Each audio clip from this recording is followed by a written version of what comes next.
you all could have a seat and keep the conversation low enough that you can hear while we'll be fine. Anyway, let's start the meeting. It's like I said, it's 4 o'clock, and we've got a pretty long agenda today.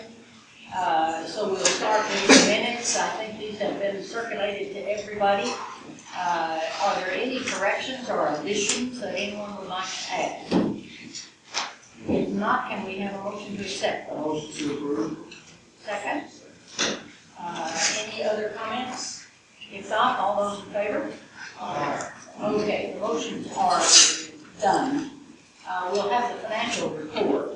Dixon, you want to give us that? Give the agenda. Take our votes to the. Okay, please, that will be fine.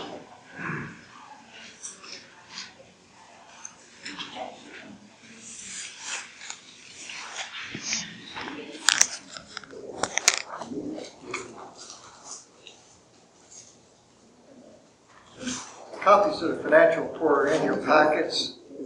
We had 3 disbursements during the period, which is really 60 days since our last meeting, because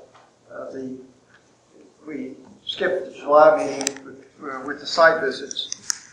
The 3 disbursements totaled $15,642.72. Most of that was the travel expense for the site visits. There was an installment on the Dilks consulting contract to bring him current. He joined us in the St. Louis visit, so that disbursement to him includes his travel as well as the time over about 3 or 4 months. Offsetting the $15,000 is the sum of $3,291.50, and that was the reimbursement for 2 of our passengers, the reporter for Democrat Gazette and for Buckley O'Neill, chamber staff member. So that we had a net outlay for the 60-day period of $12,351. I move acceptance of the report. Has everybody had a chance to look at it, and any questions from Mr. Dixon with respect to, with Mr. Flake with respect to the financial report? If not, then we have a motion to approve it. To accept it, actually. We don't approve it as such. Second. We have a motion and a second. All those in favor? Dixon, thank you very much. That gets us up to date on where we are. I believe the chancellor has arrived. Joel, we'll give you a moment. You need a moment to catch your breath. That would be fine, but I'm also ready. All right. Then I'd like to introduce Dr. Joel Anderson, who will be our next presenter today. I don't think he needs an introduction. All of you know the chancellor and knows who he is and knows what his position here at UALR is. And also, I think you will tell from his presentation of his interest in the park. Joel, it's all yours. Thank you very much, members of the board. Welcome to the campus. Glad to have you here today.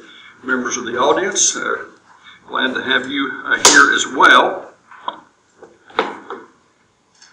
I should tell you that it's a very busy time of year at the university. This is opening week, and we've just got one event after another, and sometimes I get up in front of a group and I'm not sure whether I've just said goodbye or hello to them, but in any case, I'm glad to be here today. I want to do 2 or 3 things, and I'm going to try particularly with regard to the review of UALR research strengths, which will be the first part of my presentation, to be relatively brief about it because there are ready sources of that available.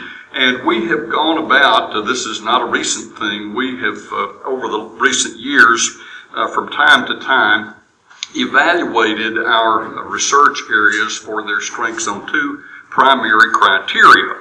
One of these, we look to some consultants we have in Washington who work with us and help us gauge the size, accessibility, and projected future trending at the federal level, because that's an important source of support for grant activities.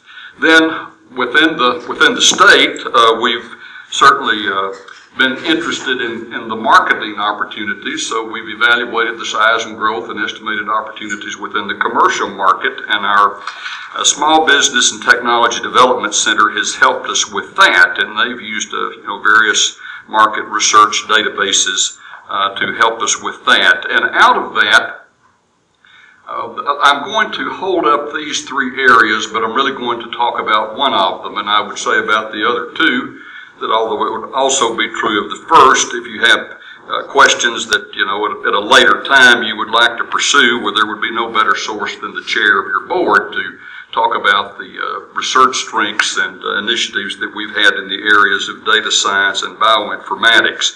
And beyond these three, I want to say that there are other areas of research by scientists and engineers on campus that are very much worthy of mention, and that any one of which could bloom and be something great in years to come. But I do want to focus on these. I say that because it's conceivable, I've not noticed everyone who's in the audience, but we may very well have a member of our faculty from an area that I haven't mentioned.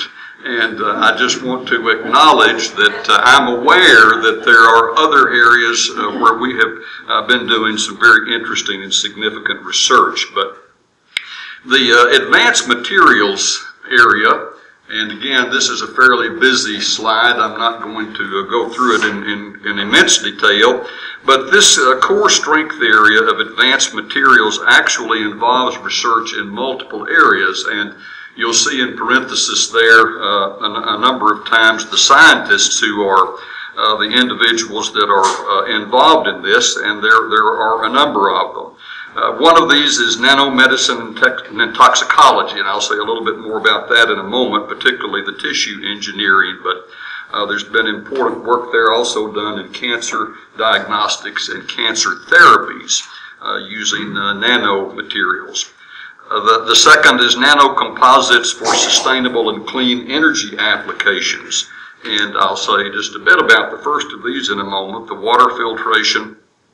But in addition to that, fuel cells, organic solar cells, will remark in passing that one has always fascinated me. That one of the issues with solar power is the receptors, the surfaces that receive the rays of the sunshine. If they are more dense, they absorb more, and the nanomaterials provide an opportunity to develop some deposits that are more absorptive from a solar power point of view. In the whole green area, you see there solvents and soluble polymeric materials, sensors, gas sensors, laser sensors, structural sensors, environmentally friendly construction materials, and coatings. One that's easy to talk about here is the anti-icing coating, because everyone can relate to ice on the wings of airplanes. And if you could succeed in developing a coating that it was practical to apply to airplanes, you would then have the ice simply not stay on the airplane if it was an anti-icing. And we've made progress on that particular one. Now, out of these, just to highlight, here are three companies that have eventuated from these. A new startup company is very much in the works in tissue engineering. Let me say a word about tissue engineering. This is one in which the military has had a great deal of interest, because in both Iraq and Afghanistan, there have been lots of wounded servicemen. Often the wounds are to their limbs, their arms or their legs, and they involve their bones. And the focus here has been on bone engineering, and very impressive success has been made in developing a nano-based scaffold that can be applied to the bone area that speeds the regeneration of the bone tissue. So that is a really exciting development. Synanimet is another one down there. I think that's another one of those sort of classy names, but a major impediment to industrial use of nanomaterials in industrial processes has been the high cost of producing nanomaterials and then using them for industrial purposes. And some of our scientists here at UALR have developed a novel method for the preparation and the manufacture of carbon and carbon metal nanostructured composites based on feedstock and industrial and agricultural waste materials. So that's another one that's of considerable interest. And then I've already made comments about polyadaptive, the coating materials. That one is focused particularly on dust removal. So those are areas, and I want to make the point before sort of leaving these that UALR has been building strength in the research area for a good while, but that's been particularly pronounced in the last decade.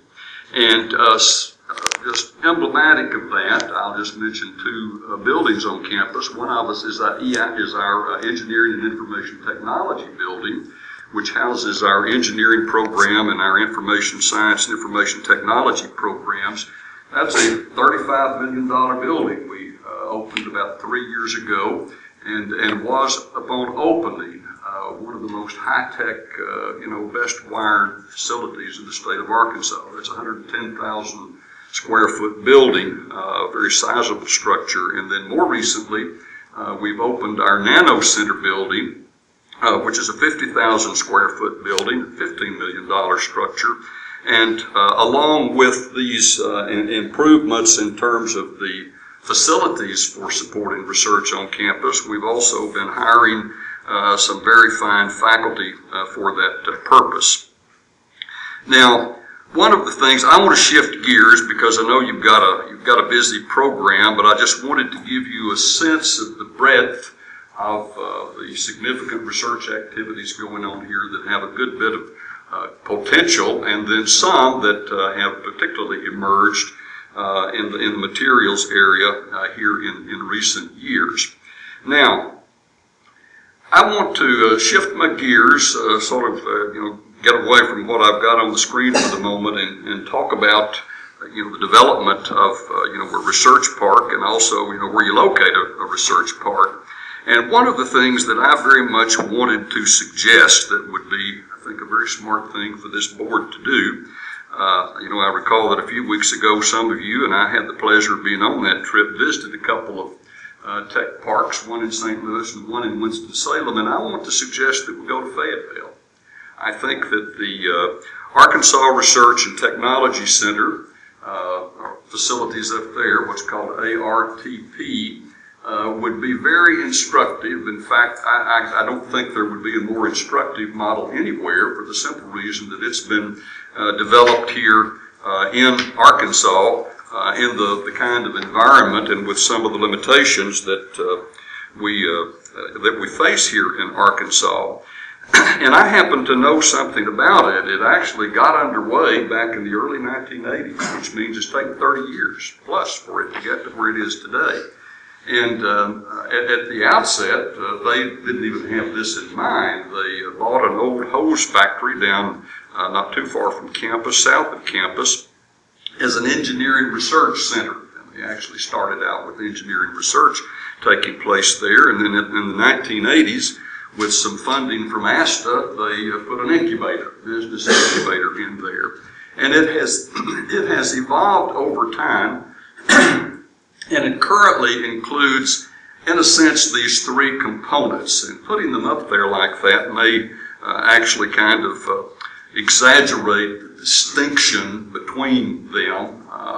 But nonetheless, they've got their Genesis Technology Incubator, then they've got their Innovation Center, and then they've got their Enterprise Center, which in each of these is a kind of a progressive step up.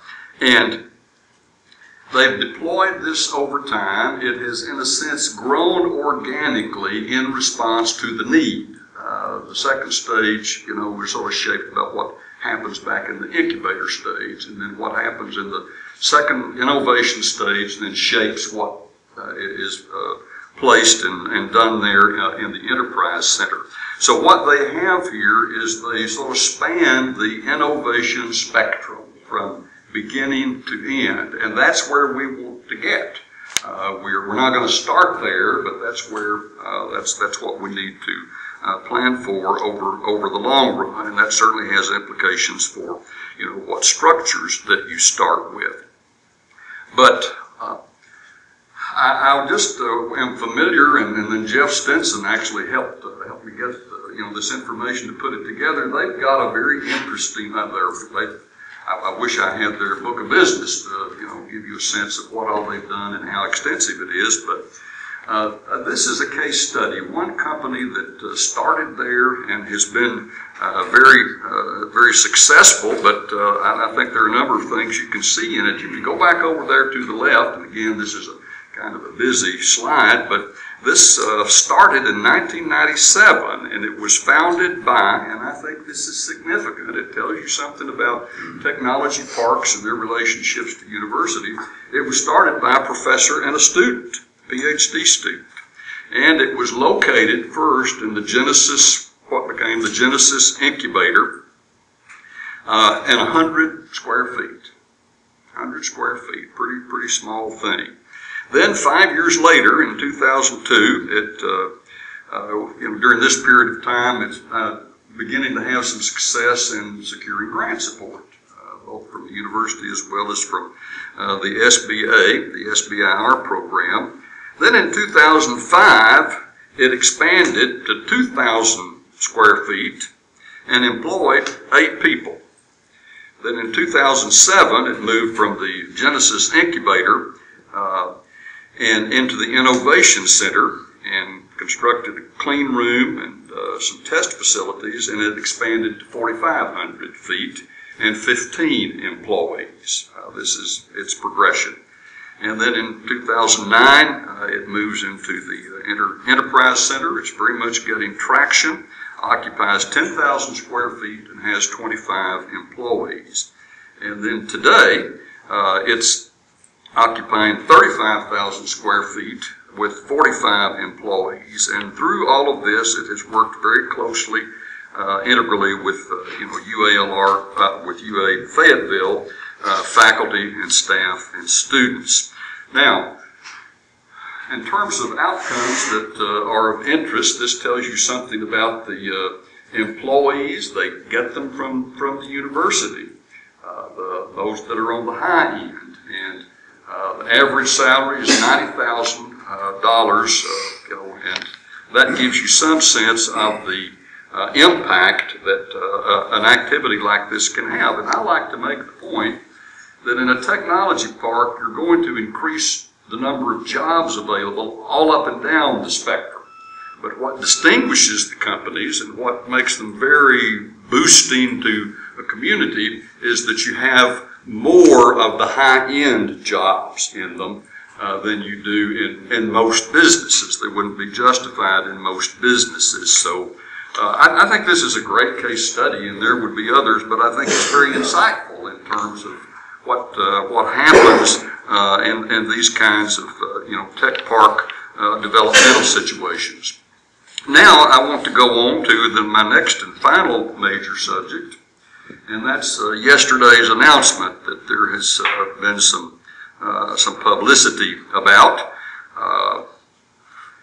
I want to tell you sort of how we got there, and then make some observations about what I think are important in the siting of a tech park, what sort of crucial elements there are to that. But I want to say again, as I've said on previous occasions, that wherever the tech park board chooses finally to put the tech park, I am going to support it. I'm going to do my best to help it succeed. After all, my institution is a sponsor, and that's a responsibility that I feel very keenly. Now, why? Let me first of all just address why UALR made the decision and made the announcement that it did yesterday. And I told this story in more detail to the UALR Board of Visitors yesterday, where we made the public announcement. Over the last 6 months or so, my senior colleagues here on campus and I had been concerned about the sites that were under consideration and did not feel that they were optimal for a successful tech park. So we hoped that another really good site would emerge between UALR and UAMS, but that did not happen. So about 3 months ago, we said, well, maybe we ought to try to step up and see if we can't find a solution to offer. Along the way, we talked to the officials of the Methodist Children's Home who have, major property on the north end of campus here. Thought at first maybe we could do a joint proposal to the tech park. After all, that site had been a part of one of the initial 3 sites that was considered by the board. They informed us after some deliberation that they were not interested in selling. So that was fine. We then continued to look at what we thought we might be able to do. Because what we ended up with would be a departure from UALR's campus master plan. I had conversations with President Don Bobbitt of the UA system and also with former Chancellor of UALR, Charles Hathaway, to get their judgment and their reaction, and they both were quite supportive of it. So we felt free to go ahead. I want also to say that we were reluctant to do this because it was not going to be cost-free to us at all. The potential solution that we were thinking about offering required us to give up something very valuable, and that would be property that we'd been acquiring over a long period of time for the university's future. And I can underscore the fact that we have had no financial motivation for selling the university properties that are involved here. But we believe that it was important that the tech park have optimal opportunities to succeed, and maybe for more reasons than would occur to you. First of all, I happen to feel very keenly that a tech park is a very promising thing for the city of Little Rock. It can be a very, very big asset that can be very beneficial to so many people in the city. So there's an important motivation to want to see it succeed. But in addition to that, there was a kind of institutional element here that was significant. And that was that on the one hand, UALR and UAMS did not put the proposal before the people. That was done by some forward-looking business leaders. It was one of those things that a city does not have the option to do if it doesn't have research universities. Well, Little Rock, has 2. So in a sense, our institutions were the prerequisite for moving forward on that. And I also believe that one of the reasons that that proposal got the good vote that it did was that people had confidence in UALR and UAMS. So, put yourself in my shoes. One of the things that would lead one to think is that, well, as this technology park emerges and develops, if it doesn't do very well, people are going to, see it reflecting badly on the 2 institutions. So I think that we've got a significant reason to be concerned that it succeed and that we do all we can to help it succeed. After all, that was a very extraordinary vote by the people of Little Rock, and it gives us a remarkable kind of opportunity. So in putting it in front of you, I'm not trying to sell you some land, and I'm not going to market it to you. The university's not going to try to put together a marketing plan for it. And if we get to the point that we actually offer it as an option, and we're not there yet, but if we get to that point, then I would expect that it would be considered seriously and it would be evaluated like the original 3 sites are. Let's look at the map. I'll give you a little bit more sense of what it is that we're talking about here to orient you. The right-hand side of the map is north. And if you go up to the top of the map and then come down about 1/4 of the way, you see a long street running all the way through the picture. That's University Avenue, to help get you oriented. Down toward the left end, the street that goes from top to bottom that sort of curves back to the right is Asher Avenue.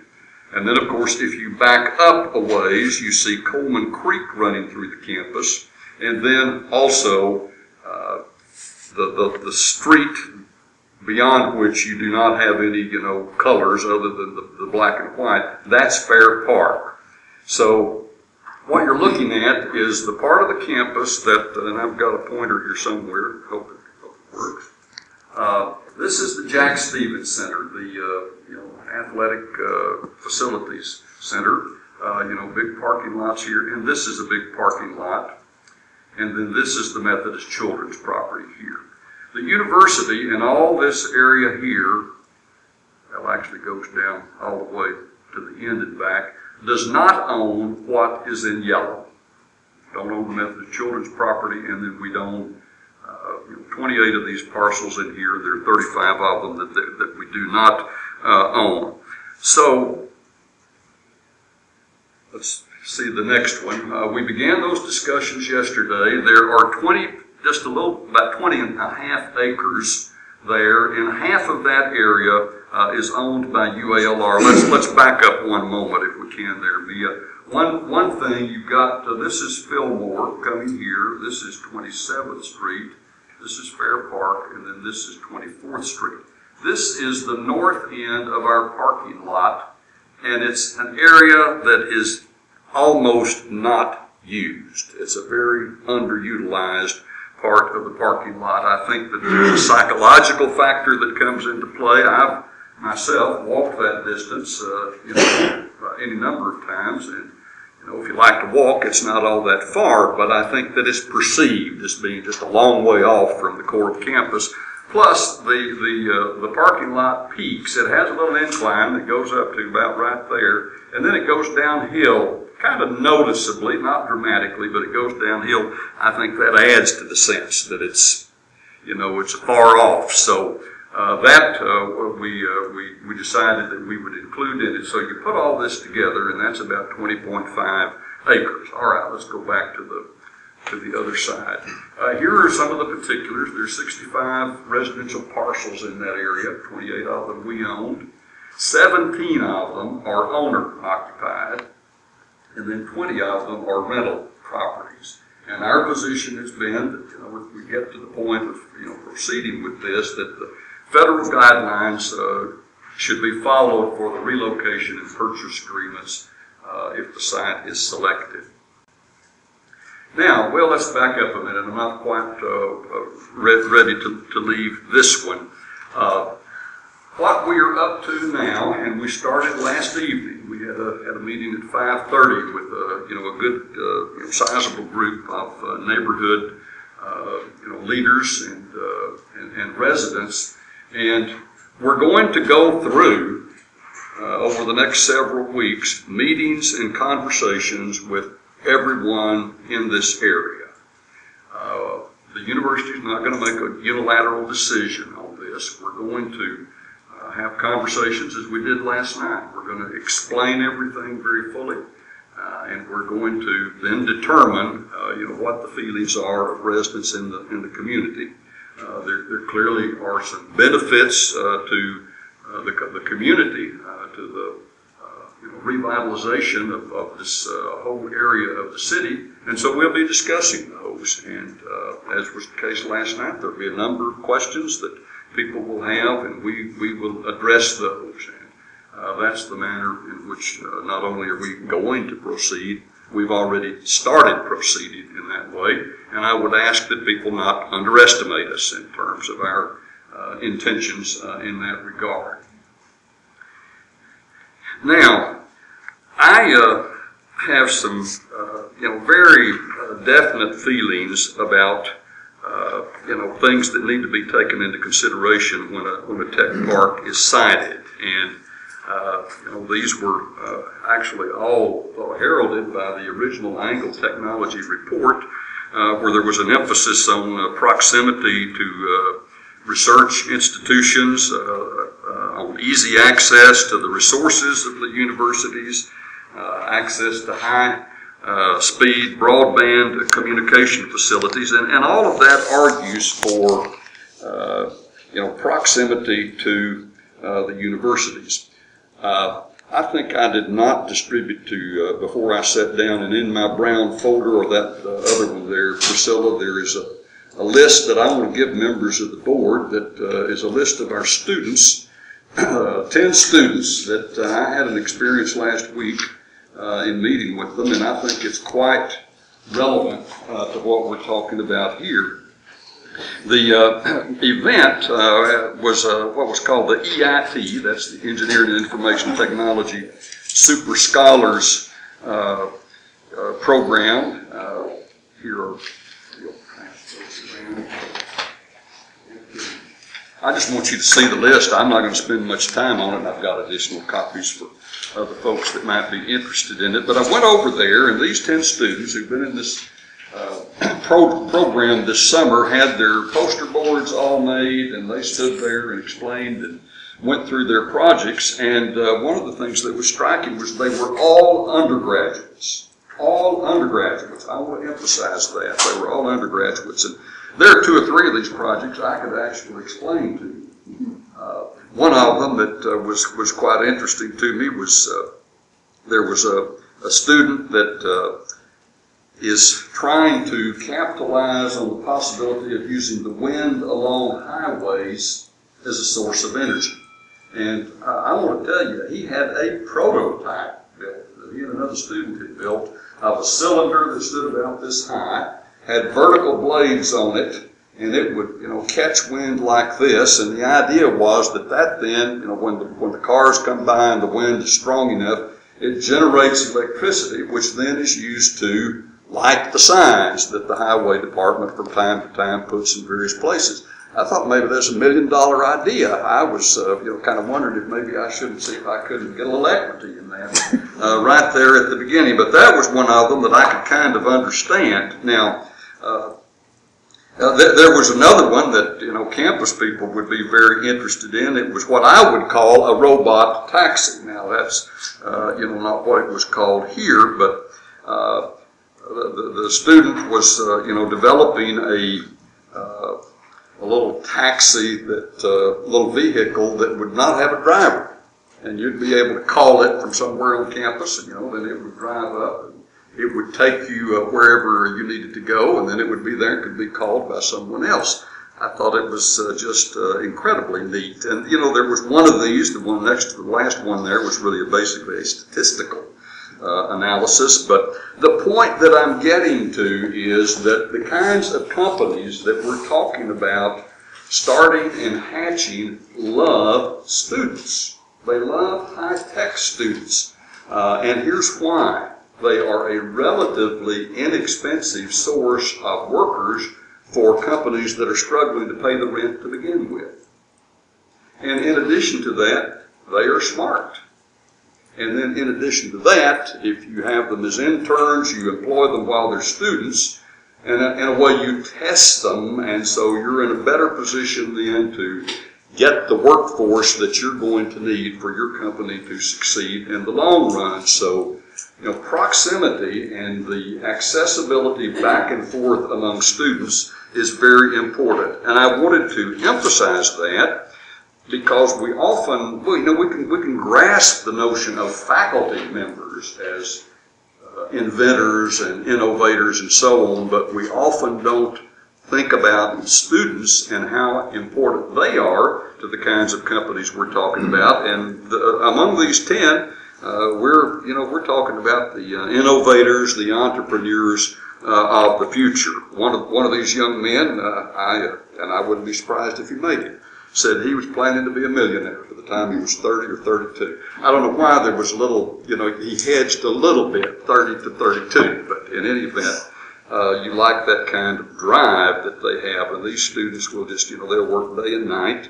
They come to understand how tedious a lot of this work is, and so it makes them of particular interest to the kinds of companies that you're wanting. And we have them not only in this college in engineering, information technology, and so on, but we've got them over in the College of Science, chemistry, physics, biology, we've got business people and so on. So I emphasize the significance of, accessibility to students and student accessibility to the tech park. And that's certainly true of faculty as well. As I said earlier, I'm not gonna make a hard push for locating the technology park here, in the event we get to making that offer. But to make my point, I want to show you what UALR has to offer in two different departments. The first of these is research. Now look at that list there. These are various centers and sites of infrastructure that are here on this campus. The Emerging Analytics Center that Dr. Good has had a major hand in. Big announcement about that a couple of months ago. The Nano Building, Center for Integrative Nanotechnology Sciences, the Center for Entity Resolution and Information Quality. Good stuff been done there. The Computational Research Center, and then the Graduate Institute of Technology has some important support services with its electronic and machine shop and the micro electromechanical systems lab, solid printing, and we have on campus, of course, the Small Business and Technology Development Center, Institute for Economic Advancement, a big operation, lots of economists and demographers and other folks, and then our Tech Transfer Office, the Center for Innovation and Commercialization. Then, in addition to that, there's some infrastructure issues that are highly relevant. Broadband access, the Arkansas Research Education optical network, that runs just not very far north of this building here through campus. Then, of course, we've got a fitness center with, the help of the county judge. We're, building the Coleman Creek Trail. There's amenities there. We have a public safety department.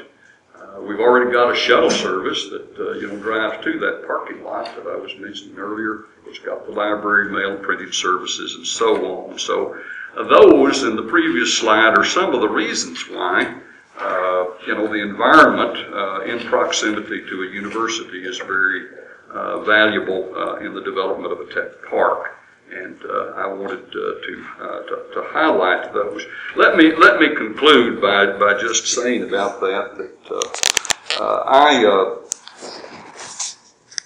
will support, as I said earlier, whatever site or whatever choice is finally made by the Tech Park Board. But I would certainly want it to be a choice that the two institutions, UALR and UAMS, are both comfortable with, given the role that the universities have to play in it. And the university's contributions are the most critical ingredient of a tech park. And I illustrate that by saying this, that if you take them out of the picture, you don't have a basis for a conversation about a technology park or a research park in Little Rock. So their participation, their contributions are, your single most important ingredients. So that's what I wanted to bring to you today, Madam Chair, members of the board. I'd be glad to respond to questions. Okay, thank you very much, Spencer. We appreciate it very much. Are there comments or questions from the board? CJ? Jennifer, thank you very much for your presentation. It was insightful. It was interesting information. I have a question concerning, I guess, your PowerPoint indicated there were about 17 residents or owners that are in that zone that would need to be approached. Mm-hmm. Have you had conversations with any of those homeowners, families, and how they would feel about it? Now, I have not, Mr. Duvall, but understand, I'll tell you another little inside the part of the story, is that, when we began deliberating this and sort of concluded that there was a case for doing this, our first thought was, well, then let's talk to everybody individually and privately first. But there were so many persons, not only in the neighborhood, but in other stakeholders of the university, and people like you and like some city officials and city representatives that we'd need to talk to also before we went public, that we decided that the cleanest and fairest thing to do was just to announce it to everybody. So to share it one day, with exceptions I've mentioned, President Bobbitt and former Chancellor Hathaway, and then proceed. So it was only last night, Mr. Duvall, that we started these conversations, and I can't say for sure that some of my colleagues today have not had such conversations, but I'm not aware of it. But those are going to proceed. And when you say they're going to proceed, so now you'll have conversations with those? Yes, over the next several weeks, we'll work through those systematically. Chancellor, you thought about the one common theme that seems to be brought up in all these locations is I thought about the social or the entertainment component of these things and how that might play out over the course of time.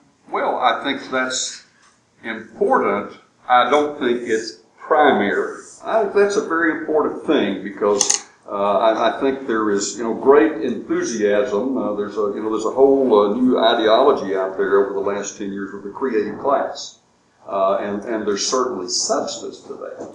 But I don't think that that's a factor that trumps others. I think that the relationship with the university is first and foremost. It's what's in the tech park as opposed to what's around the tech park that's crucial. That's the important thing. Other questions or comments from the Chancellor? I have a comment, maybe the Chancellor would want to kind of redirect my thought process. But you mentioned that the university would be willing to support whatever site is selected. Assuming then that we don't move forward with conversing with you about this proposed site, and we select a site that is quote unquote not optimal, would you not come forward and say it's not optimal? I know we have members here who are here to vote, but personally, I'm a stakeholder type guy. I like to hear from the stakeholders, from UMS and ULR directly, what they like and what you don't like. Well, I appreciate the question very much. If the board, after obvious and careful deliberation, made a choice that was not my first choice, I certainly would support it. And even if it was third on my list, I would be obliged under that circumstance to support it. I appointed 2 members of this board. I'm not going to back away from responsibility for supporting the board. I would expect, however, that the site that the UALR as a sponsor is thinking may be worthy of consideration, that would be given due consideration. And that's not something that can happen tomorrow, but it's not going to be long. It's not something that's going to take months. We'll work through it as expeditiously as we can. Is that responsive? Yes, sir. Chancellor, on the trip, we saw 2 different sites together. We heard of how these sites began. And one of the things we heard about was the importance of sponsorship, whether it be public or education sponsorship or private sponsorship. Do you have any idea of, let's pick the ultimate location, if we were to build it right here, do you have any idea of what UALR's sponsorship commitment would be to a tech park as far as commitment of space or what you have in your mind? Well, that's one where I would ask you to accept what would be an entirely acceptable answer, but in principle, I'm going to respond to that. I have said soon after the Angle report came out several years ago that, when the time came, the UALR would do its best to step up and occupy space, that was one of the expectations. Now, I can't speak with very much specificity to that because that's one of those circumstances that depends in part on the circumstances at the time. And what I mean by that is we have a sizable program on this campus, grant funded. It's been a long recurring grant. We expect it to continue to be grant funded But every so often it has to be renewed, and they rent space in the city. And it's entirely conceivable that that could be placed there, but I couldn't make that commitment today. In the case of the Innovation and Commercialization Center, if it was close by where it would serve both the tech park and existing ULR faculty, staff, and students, then that would certainly be a candidate. If it's at a distance that makes it inconvenient for the university people for whom it was put in place, then we wouldn't put it there. So the particulars would influence the choices that we would make. And I think that it is a mistake to see what we saw in St. Louis and Winston-Salem as being the most relevant models for developing. I think that if we checked, those are both private universities, the key ones. They have like $1 billion plus endowments. Huge commitments. Yes, and in the case of one of them, what they in effect did in a big building was move just a major piece of their medical school for which they needed space. So in a sense, it's not really a part of the tech park operation, but it's operating there and paid rent. And of course, I understand that's important to the building. So I think these things are something that I can afford to speak to only in principle in advance of the time. But I would certainly affirm my good faith to work to make whatever we needed to do happen. I'm sorry, I'm not the one to call on you. I just noticed the hand back there. It's the old professor in me, We're going to make this very, very short because we've got a long agenda and we'll take some time at the end of the meeting for comments. Have we finished with the board? I didn't mean to I shift. want to be sure the board gets all of its questions in first. And I apologize for that. Any other questions? Okay, we'll take one question from the floor. Chancellor Anderson, my name is Dr. E15 Whitfield. I'm a dietitian in Little Rock. I'm a Little Rock native. I've been a Little Rock City tax-paying person. I think you're a ULR alum also, are you? I'm a Washington University alum. Well, good for you. Yes. However, the point that I want to make is one of the greatest stakeholders here is the $22 million that the city tax dollars have said that we would be willing to give for a technology park in order to help grow the economic development of our city. And so though I recognize UALR and UAMS as well as Children's Hospital as stakeholders, the greatest stakeholder right now are the citizens of Little Rock and those who pay city taxes that come from wherever to pay our city taxes. That being said, when you gave us the incubator site and you explained how Fayetteville was the greatest the most relevant. Or the most relevant, in your words, to what we would replicate or do here in Little Rock. One of the things that I found most interesting was they started out, as you said, with a student and a professor. And the difference between that model already and this one is that you're starting with the City of Little Rock taxes and ULR and UAMS, which means if you're going to listen to the major stakeholders, I want you to hear, I sent you an email early this morning, that we don't want anybody to lose their home as a result of this. And we respect that you, as the Chancellor of the University of Arkansas at Little Rock, have the right to ask people if they would be willing to move. But we would ask you to respectfully rescind that thought because there are a lot of other places and ways which have already been presented that would not dislocate, would not displace people from neighborhoods. And there are several other ways. As we heard Alex tell us at the last meeting, that ULR and other places like Fayetteville have had incubators all over the state of Arkansas in different places, and they have worked very well. And so this whole concept of 28 acres altogether was kind of blown out of the water in May, when we met back in May. And so I'm really asking, I'm pleading to hear from one of the $22 million stakeholders that says we do not want to displace people from their homes. Do you live in the area that I live in this area. I don't live in that particular neighborhood, but they're my neighbors. Well, they're my neighbors too. And as I said, I would ask people not to underestimate us as we proceed. Okay, are there any other questions or comments from the board for Chancellor Anderson? If not, Catherine, we really do appreciate your input. And we add particularly the insight with respect to the research and the facilities. And we put that together with what we heard from the UAMS chancellor 2 meetings ago. And we have a pretty good idea now of the kind of facilities that we have available to us and also what the activities of these campuses are. And we've got some representatives here today from the UAMS campus, and I'm pleased to have them. Very good to see you, sir. Thank you. And Marie, thanks for being here. And we'll hopefully have you all make some comments when we get down to this discussion in a little bit. Next, we had, last time we met, we had heard from Mr. Hathaway about the possibility of some property that is presently partially occupied by the Sears building at on University Avenue in Midtown. And we had some questions about that, about what its feasibility was.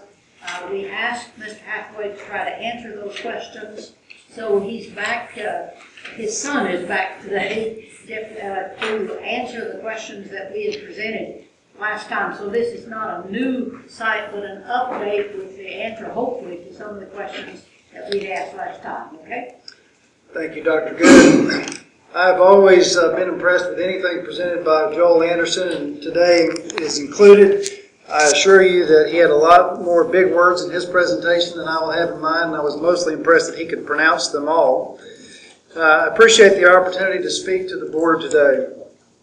It's clear to me that you guys, you men and ladies, have a very tough job, and since you're doing something that's never been done in our city before, you want to be careful and thorough, and you want to do it right. And all of us, I assure you, that are out here in the community making suggestions and recommendations to you about sites and so forth, we understand that and we appreciate it.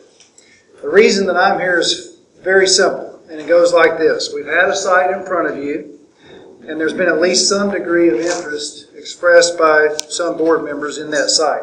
Since we last communicated with you about it, many of you have traveled to St. Louis and to Winston-Salem to look at other technology parks. And from our reading the reports about that trip, it sounded to us like you heard from people with knowledge and experience, and you heard them tell you that our technology park in our city should be in an urban location, should be in a mixed-use environment, and should be close to university resources and research centers. And we think our proposed site at I-630 and University fits that picture, and I want to briefly show you that A, our site has room for a lot of space to be built on it, and B, our site is in a vibrant mixed-use location.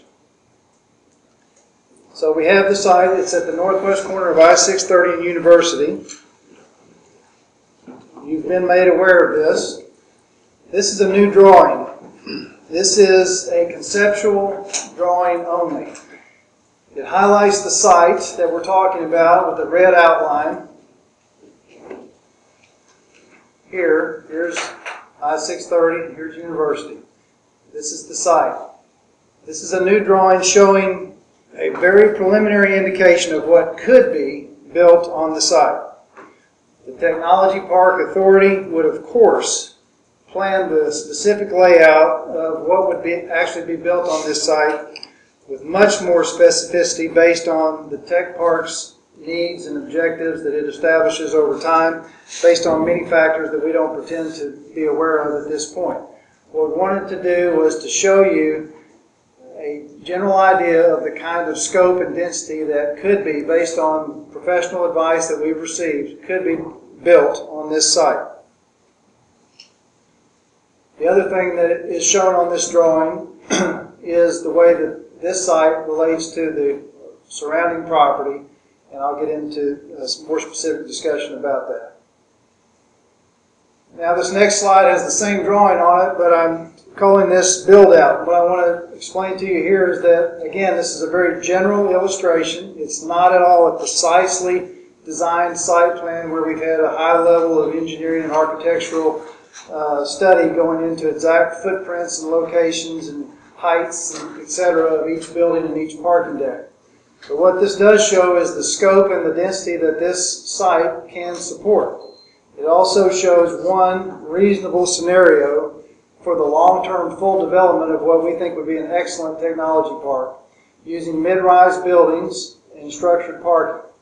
And specifically, as I've highlighted on this last bullet point, if it was built out under this scenario, and again, it's only an illustrative scenario, you would have 680,000 square feet of office space, an approximately 200-room hotel, and about 20,000 square feet of ground-level convenience retail to service the people working in the park.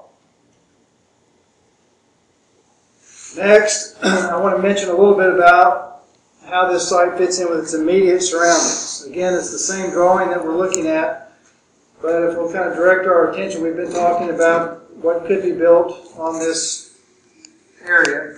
And let me just go ahead and mention, I didn't say before, the 680,000 square feet, again, we're not talking about something that has been minutely designed, but there are 4 buildings here which can accommodate 150,000 square feet each. They have structured parking decks that would serve them. The hotel could be located here if that's the way that it was chosen to be developed. And the building here fronting on University could have about 80,000 square feet of office with the 20,000 square feet of retail on its ground level. You can see there could be a bridge between the hotel and the parking that would also allow people to circulate among office space, retail space, and hotel rooms and meeting and conference rooms without ever going outside. Talking about this area up here, I just want to make a couple of points. First of all, this shows in the buildings that are colored in brown, this is what's actually existing and in place on the site now. It involves the doctor's building, which is a multi-tenant medical office building, the parking deck that serves that building, and what we call ASO Plaza, which is a single-tenant medical office building directly west of the site. What this also shows is a building that's currently under construction that you may have seen or heard about. It's called Midtown Medical Park, and that's the building shown in yellow. That site will have about 72,000 square feet of space in it. It's under leasing and construction as we speak. What's also not shown here, in this area right here, is the building that exists there now, which is the Doctor's Hospital. The Doctor's Hospital will be demolished upon completion of the Midtown Medical Park. The owners of this property are also the owners of the property that could be acquired for the technology park. They have plans to develop this property up here. It's very preliminary, very unspecific at this time as to exactly how that would be developed. And I'm simply making the point that this shows a connection with a roundabout, an internal street going up to Capitol Avenue, and of course anything that would be done along those lines that would go through the property to the north would have to satisfy not only the technology park's objectives and needs, but also those of the property owner that has this ongoing investment with all these tenants. But there's also a very positive possibility, which is that if for some reason the technology park chose this site and determined that this was not enough space, all these buildings, and we think based on, of course we're not the experts on technology parks, but that's a lot of square footage to be built there. We think it would be enough for a long, long time. But if for some reason we're wrong and it's not, I just want to point out that there would be an opportunity to open up a dialogue and talk with the property owners about some ways where some of their development of this additional space could be merged with the technology park's needs to create more space for the tech park.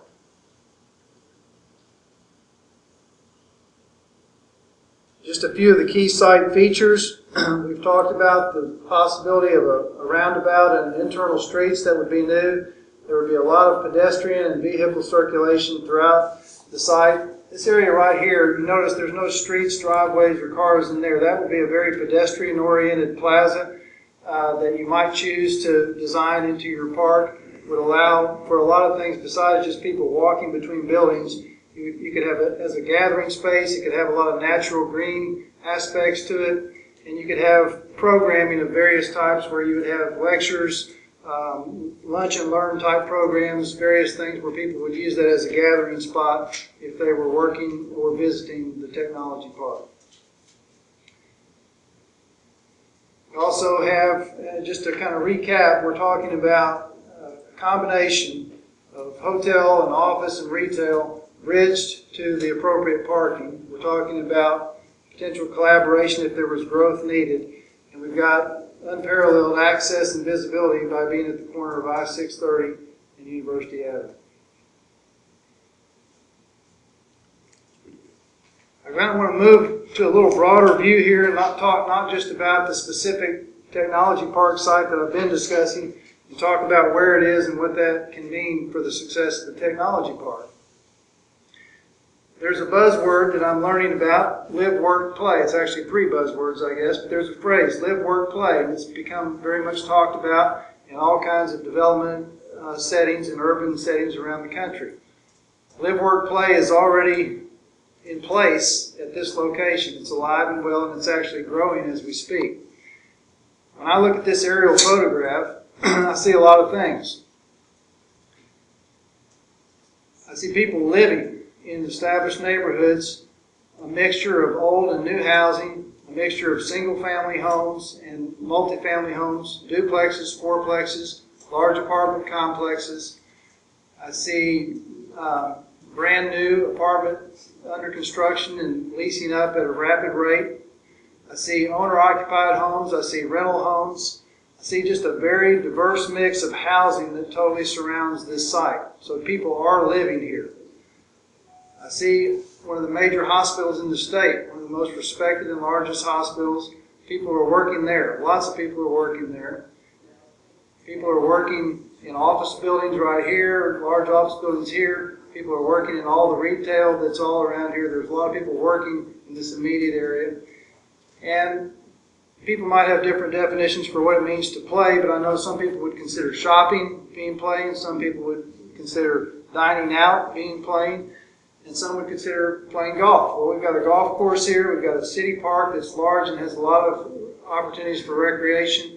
We've got major retail. We've got about 980,000 square feet when you combine what's in Park Avenue, Park Plaza, and the Midtown Center. And that doesn't count all the various smaller retail centers in the immediate area. We've also got more medical office with the doctor's building and the ASO Plaza and so forth. And we've got restaurants, lots of places to eat. Just to go into a little bit more detail about that, this might be a little bit hard for you to read, but I'll just go through it really quickly. This top section says retail, talks about the 3 main shopping centers that I just mentioned. Restaurants, some of the city's most popular spots are within walking distance or basically across the street from the proposed technology park site.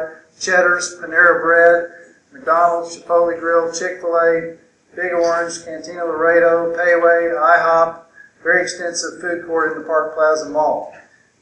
Medical, we've got everything from clinics to labs to offices to emergency to acute care. St. Vincent is there, the doctor's building, the ASO Plaza, 2 buildings that are on the St. Vincent campus that total over 100,000 square feet, and the newly constructed Midtown Medical Park. Housing, as I mentioned, people, we're not talking about trying to get people to come live here. We're talking about people are living here. They have for a long time, and more are joining them. And we have over 600 apartment units, and that's a very conservative number that doesn't go into every little 12-plex and 8-plex in the area. Georgetown Apartments, Summer Hill Apartments, the Park Avenue Lofts, and the Summit House are among those buildings. And we also have numerous smaller duplexes. And of course, as I mentioned earlier, we have stable single-family housing, both rental and owner-occupied in the area. Overnight lodging, we have a lot of opportunities for convenient overnight stays and meeting facilities on or around this site. The Clarion Hotel has about 263 rooms. It's across the University Avenue from the site. As we suggested on our concept plan, you could choose to develop a hotel conference facility on the site. The Guest House Inn is across the street and has 72 rooms. And we've heard reports that some of, for instance, the Brandon House property that's been talked about in this venue before apparently is under some redevelopment. I don't think any details are specific at this time, but we have heard some discussions that they're going to try to include a hotel component to that redevelopment. Green space and recreation, the War Memorial Park Golf Course is directly across University from the site, and of course we have access to the very large city park in War Memorial. And there's a 47,500 square foot, and that is a large size for a fitness center. It's under construction right now at the Park Avenue development. It's adjacent to some of the housing that I talked about with the Park Avenue lofts. Within walking distance for people that would be working at the technology park if this site was chosen. Access kind of goes without saying, but this is very visible. I-630 facilitating traffic east-west through the city. University Avenue is one of the key north-south, probably the key north-south artery in the city, and it's basically at the halfway location between the core of downtown and what's considered the heart of West Little Rock. So we really do think that there's an urban mix at the I-630 University location. Chancellor Anderson made a comment that it might be more about what's in the park as opposed to what's around it. And we think that what's in it might be influenced by what's around it. So I think your surroundings can help you have the right kind of components come into your park. So I think it's more of it's a working together thing. In it and around it work together. As far as the location, the relationship between the location and the three sponsoring institutions, these are real numbers. It's 1.3 miles to UALR, and it takes under 3 minutes to make that drive. It's 1.7 miles to UAMS. You can go, obviously, to UAMS two different ways, but it's by one drive, it was 2 minutes and 17 seconds, so I'm being generous by saying 3 minutes. The Arkansas Children's Hospital, it's a 4-minute drive down I-630, and it's 3.1 miles. And you can see by the map that this is kind of at an elbow of a upside down L from Children's Hospital to this university. So in summary, I want to go back to my initial comment about us showing you that there could be a lot of great density and energy constructed on this site. We're not suggesting that we're saying that that plan we showed you is exactly how the site should be built. That's going to be up to the Technology Park Authority. But regardless, if the site was chosen and if you decided that what you wanted to build could be built on this site, which we think there's a lot of evidence that it could, this location is going to provide you with the following: premier proximity to institutional research, the ability to deal with one owner. No homes would be displaced. And that one owner that you'd be dealing with owns a site that has the equivalent of over 5.5 full city blocks of land. So if you're comparing this site to other parts of town where it's divided by streets, you need to keep that in mind. This is 5.5 full city blocks. And I don't think there's any question that there's an excitement in Midtown right now. It's a mixed-use environment where people are living, are working, and are playing. And that cannot be overstated. There's more, and I think what maybe a little side point that I would like to make is I would suggest that the Technology Park Board, I would hate for you to make the mistake of selling Little Rock short. Little Rock has grown up. Little Rock is big enough and good enough now that there's not just one single place in town that can be considered urban and mixed use. It's not only, downtown might have a great location for you, and that might work well, and that'll be fine. But it's not the only place where you can call it urban and mixed use. So I think we've demonstrated that Midtown has both those components going for it. And the other thing is that we've taken a look at this, we've shown you what can be built on the site, and it shows that there's room there for a robust, full build-out. We don't know how soon, I don't know if you even know, but we certainly don't know how soon you would build out that much square footage, or if you would even choose to design it to accommodate that much square footage. But there's room for, by our estimates, over 600,000 square feet of office space on the site. That concludes my update. Thank you very, very much. Are there any additional questions? I think he's answered most of the ones that we had asked him to do, particularly about how that might be laid out and whether or not there was space that was outside of that that could be started. And I think you've answered those adequately. Are there any questions or comments that anybody from the board would like to make? Let me ask the people from UNS, Larry, you and Marie, you have any comments or questions about this presentation that you want to ask? Because the chancellor made it fairly clear last time that clearly we have to build some laboratory space. And wherever the park goes, we're going to have to try to put in some laboratory space. But that could be done here. It's just going to be, it's going to be expensive wherever you put it, so it doesn't matter. Any comments or questions? One, Okay. eventually, Jeff, we're gonna reach a point where we're talking money. At what point, if the board were interested in pursuing this, at what point would your owners be prepared to discuss terms? Immediately. I mean, that, discussing terms is what we don't want to be presumptive and say that, and not respect and recognize that you've got a process here that might involve consideration of a lot of sites. But at whatever point that the Technology Park Authority would say we'd like to discuss terms and get into some kind of a agreement, conditional or otherwise, about what could take place in terms of the purchase of this site, we're ready to start that process whenever it would be convenient for the board. Mr. Duvall? Yes. My comment's not so much for you, Jeff, but as a comment to chair and to the board.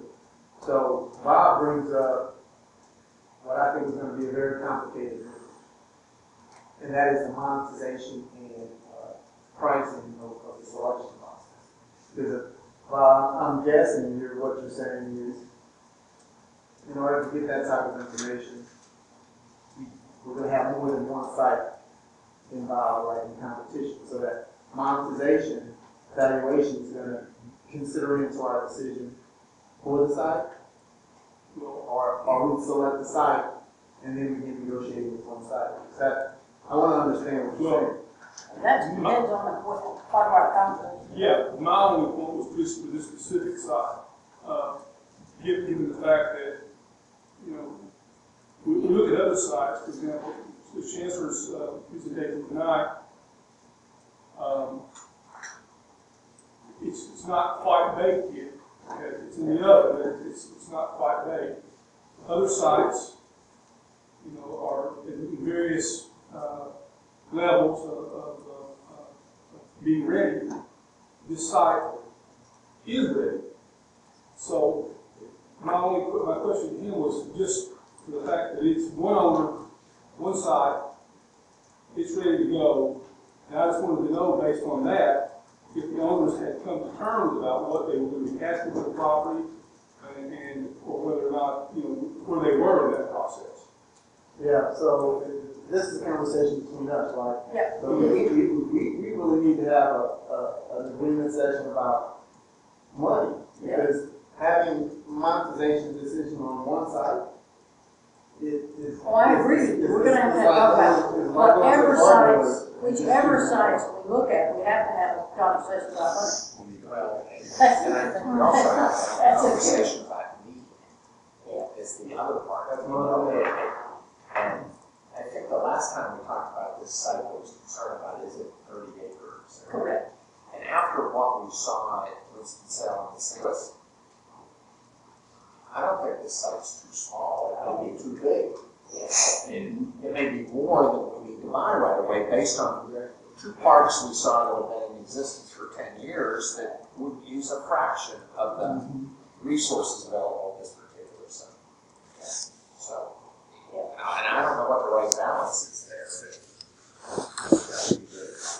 I agree with that. But whichever ones we find to consider, money has to be a piece of that consideration. I think we're talking past each other, and maybe I'm wrong, maybe I'm not hearing well. Would you say whichever ones or whichever Ones, one or ones, I mean, we're going to talk about here in a minute the rest of what we have on the plate and how you all want to know it. Okay?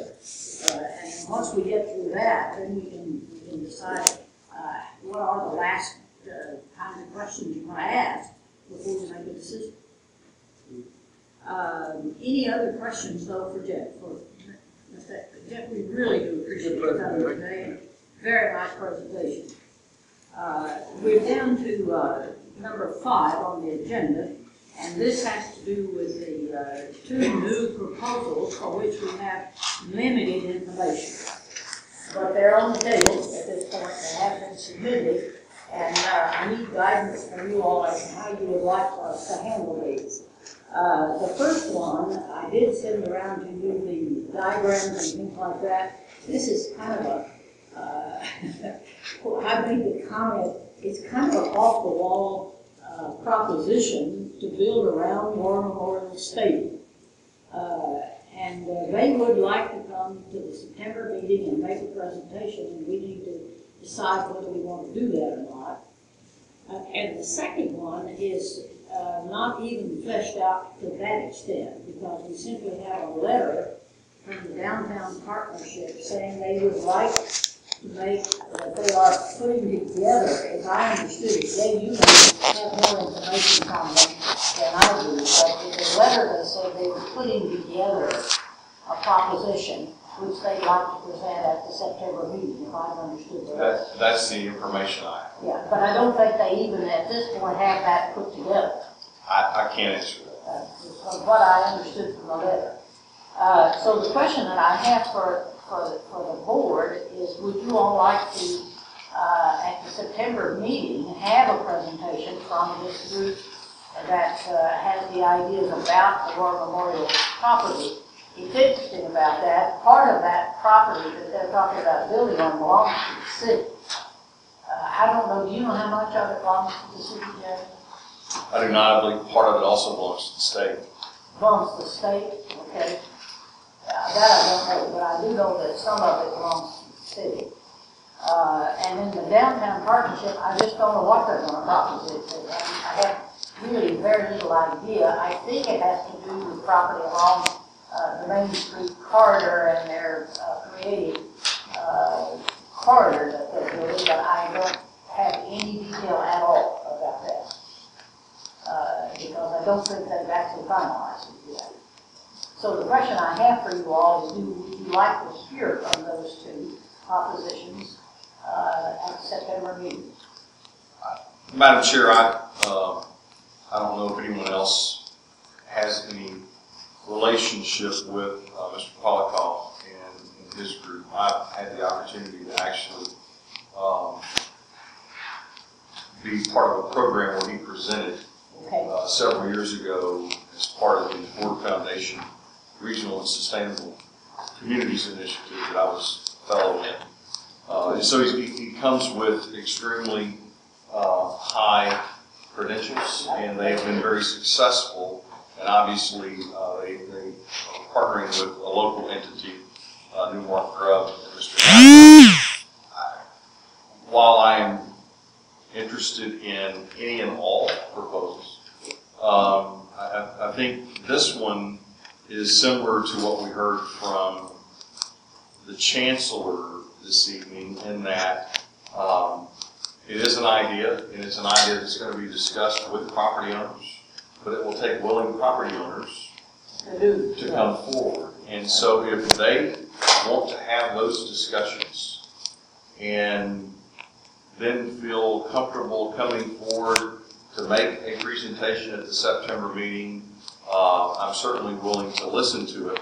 But I think they need to have those discussions with the existing property owners first. I like that, because otherwise it could drag on for a very long time if they've not made any contacts with those property owners. And it is a mixed, I do know it's a mixed ownership. I just don't know who owns the property. And they may have already done that. I do not know, but I can tell you that Scott is really good at what he does, and will certainly present an opportunity with potential willing property owners that would be something to consider. I think it's similar to what I suspect, I do not know, that the Downtown Partnership is currently doing, and that is identifying willing property owners and determining And so we're to this point. We have a lot of things on the table to consider. And with the existing sites we're already considering, along with what we've heard tonight and what I expect we'll hear in September, the good news is we have plenty of options. So I am certainly willing, as one board member, to listen to those options. I think we also need to, as part of our next agenda item, further discuss what we learned from our trip and how we incorporate that into this process to move towards the decision. That's correct. One thing I did neglect to point out, the site on Asher is no longer on the table. That has been, there's an option on that, so it is not available. So that means that the sites that we still have, that we're looking at, is the downtown, what was considered the downtown site on, what is it, not The Scott? Alliance World Services. The Alliance World Services property.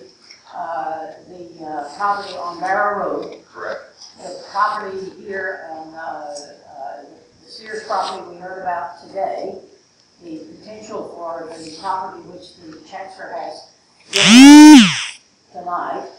And I would suggest that we let these two presenters, if they'd like to for September, have them understand that we want to flesh out. We don't want, unless they are in a position to make a proposal, we don't really need to hear them, I think. And I think that, you know what I'm saying, I think it has to be a real doable proposal. And if that's what you all think, we can set that up, and I will talk to them to be sure they understand that we need for them to come in with as much of their preliminary work done as possible, if they want to consider it serious. Okay? And what's your all thoughts? Is that a reasonable way to proceed? I think it is, Madam Chairman, to be consistent, since Chancellor Anderson has control of the majority of the site control, but not 100%. If they had evidence of control of the majority of the site, Correct. Either one, not necessarily all of it, then I think we should have these open to them. No, I agree with that, right, but it's gotta be, they've got to know what they have control over and what they don't, so we can make some kind of a judgment on it when it comes. Okay. Any other comments anybody wants to make? If not, we'll make arrangements for them to speak at this meeting. May I make one other point? Sure. Which also, I think we show consistency. In the original 23 sites that were submitted, one was submitted with no control, with a large residential area that they were proposing for redevelopment, but there was no control of the site. That was eliminated immediately because of the lack of control. Correct. So I think this, at least requiring 50% of all would be. We're doing the same thing we've done with the others, okay, fair enough. We will actually communicate to them on that basis. Okay? So then we will put those on the September agenda, and we'll see what all they, we will try also for them to have material that we can distribute to the board before the meeting, so you have a chance to look at it and be in a position to ask questions when you put it to do that. With that, let's have some discussion about what you all saw, and the Chancellor's here who went with us, so we can comment, please, Chancellor, as you would like in this discussion as well. We visited two parks, one in St. Louis, which has 5 universities involved, but Washington University in St. Louis is really the major player, if I understood that one correctly. The second is the site in Winston-Salem, downtown Winston-Salem, major interaction with the university, and I think the comment that was made earlier is correct. They do have a big activity on that campus, on that Tech Park campus. But what they did was they moved all of the basic science departments from the Wake Forest Medical School to that site. And the site was essentially designed and built for that purpose. So, yes, they have a big footprint there, but they essentially had it built for them rather than building for themselves on their own campus, if I understood pretty much what they were doing. But there was no question that in most cases they do have significant university activities on that. And they both have significant pre-commitments. Because even in St. Louis, actually, we saw a company that occupied 50% of that building before it was even in development phase. Right. So that's why, I mean, that was the big learning for me. In both cases, they said, don't try it, build it, and they will come. Because you'd be prone for failure in that case. So you sit and say, okay, well, get a rough idea, and that's why I asked Chancellor Anderson that question. Get a rough idea of what people would do coming to a park, and then plan for some growth, and then have other options out there. But I think it's incumbent on us to first say, who really is committed to this? Because that's going to scale what we end up doing. Because I took away a different message there. And to me, that company that anchored so much of the one building there is not economic development. They relocated from another location to come here, and anyone could have financed that, and that's not developing what we want to do, which is startups, new businesses, and then things that will attract to our university research from other existing businesses that are not now located here, that can take advantage from that proximity. And so, to me, if our objective, we stay with our objective, which is economic development, that there is going to be a higher element of speculation than that model. There would be. But if we look at that same building and we take the portion of that building that fits the model you just talked about, that was the 5,400 square feet that we walked through in St. Louis. So if that's what we're after, then the facility needs aren't going to be nearly as grand, and they've been at it for 10 years. You know? We can get a breakdown. I had That was my impression. Maybe there was more, but I thought that was the incubator part when we walked through the labs and everything like that. You know, they were all the companies were in the different rooms. But I think they had things that have outgrown the incubator. Okay, and you made it right there. Okay, so if it's that concept, you say, okay, what do we need? Do we need 30 acres, or do we need 40,000 square feet? I don't know. It seems to me it's closer to 40,000 square feet based on the commitments that people have started. Yeah, I don't disagree that the first one you got is 40,000 square feet, but if you don't plan for major expansion, it's not going to do what you want it to do. Right. And that's where you're trapped, because you've got to be able to have it expandable. And you're right, if you look at just the startup kind of activities, yeah, we're talking about, as we have discussed before, we're talking about an IT bill, and we're talking about, building some lab space for biotech companies. These are not huge. Marie, what's the square footage of the bio ventures building? The space that's actually available for lease in terms of laboratory and offices is about 7,000, maybe 8,000 square feet. It's on 2 floors, And how many companies do you accommodate in there now? Right now, we accommodate 7. 7. So you've got how many square feet? 7, let's say 7,000. Okay, so you've got Make about our 1,000 easy. square feet per company. That's what I was trying to get at, which begins to give you the kind of activity that you need if you're going to have these little startups, the kind of square footage you're talking about. So you scale from there? The viral generator project at Cortex is very similar to Yeah. Viral Ventures here at UAMS in terms of size, in terms of what its purpose is. And as we heard from Marie at our last meeting, I think that's part of why we're here. They're out of space, they're turning away people, there is no wet lab space for folks to use, so they're having to go to other communities, not just to other parts of the city.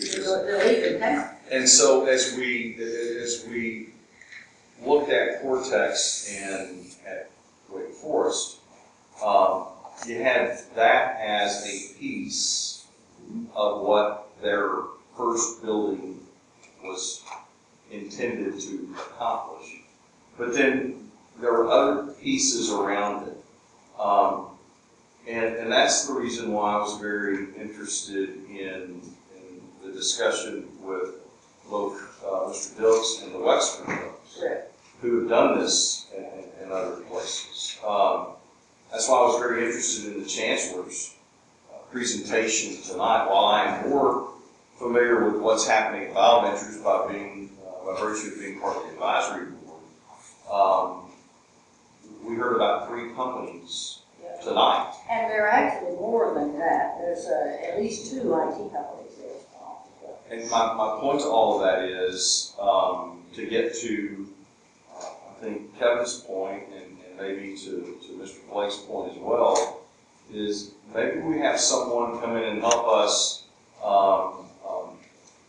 catalog all of these things that are currently happening to identify on top of the wet lab biogenerator, bioventures type space, on top of the IT type space, what would be needed, and begin to size the first facility based upon that, along with some expansion, which then leads to which of these locations best fits our needs. One of the things, I don't know, do you think that the fellow from Wexford would come and provide some consulting time for us? I was very impressed with what they were able to do. They've done it before, and not only that, they've done it for 9 different parts, all of which are quite different. You're talking about Yeah. Yeah. And the possibility of having him come and if we had our sites narrowed down to only looking at 2 or 3, we could bring him in and have him look at those and look at what it is we need and figure out how we might make one of those spots. Or a couple of them fly on a smaller scale. Exactly. Yes. And at the same time, figure out, how can we build some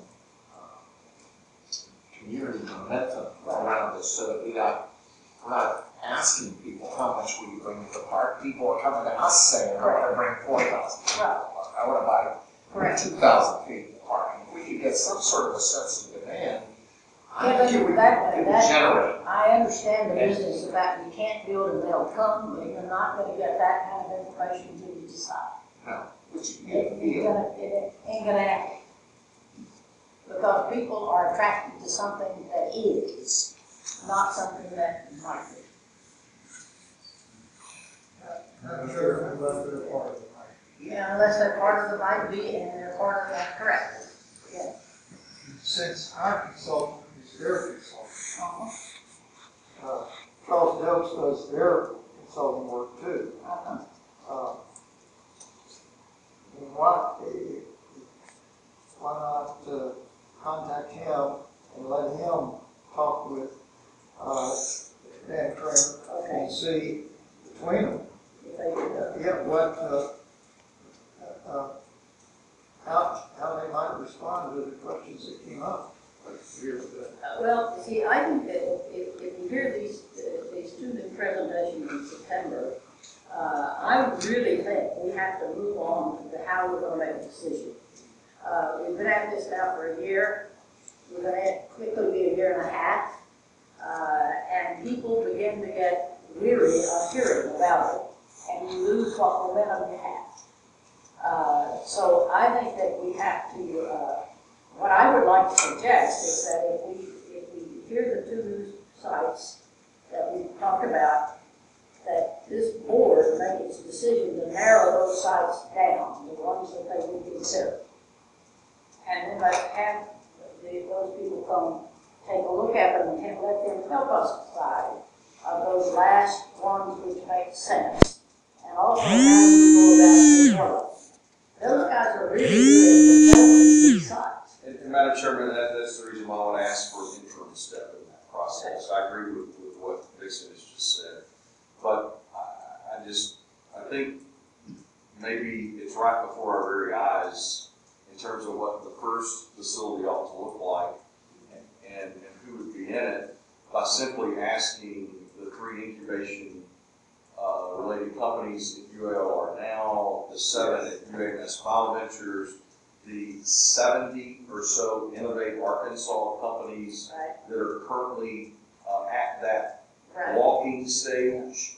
I think by having folks who've done this, having conversations with them, we could very quickly, I believe, come to a conclusion as to what the first building ought to look like, and who would be ready to move in immediately and continue that generation process.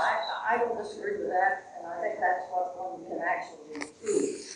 But in terms of developing the site, whether it would be something that would be attractive for other small companies that we might be able to attract into it, that's going to depend on the site you have. There's no way out of that. I totally agree with that. But at the same time, if we don't have an idea of what the first will be. I can show you the first building if you want me to. But I've listened to all those people. Listen, I've been to 15 lunches for the companies in Accelerate Arkansas. I know exactly what BioVentures has got, and I know what we've got. But my point to that, What else do you want? my point to that, Madam Chairman, is there may be space needs they have today. Yeah.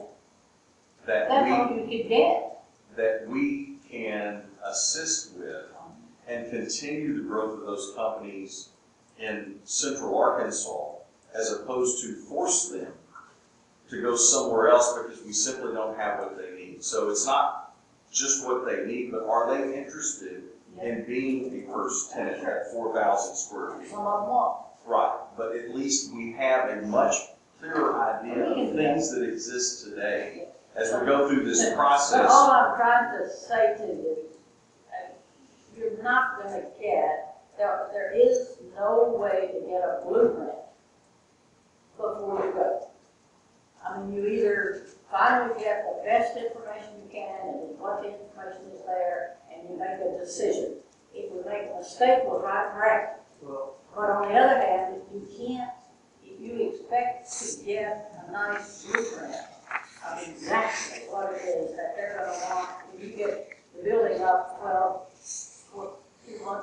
2 years from now, or a year and a half from now, it's not possible. It just isn't feasible. Well, while that's not possible, I think what I'm hearing Jay say, and what I strongly agree with, is that the user stakeholders need to be in this process soon. Yeah. And I like Kevin's idea. We've heard two of the users. We've already heard two of the users. We've talked to the people at UMS, we've talked to ULR, and we've actually had Tom Rowland. If you remember, Tom came and talked to us about what he thought the needs would be and what they would be able, what he thought that would look like. Let me be more specific here. Dr. Beers, where's my notes?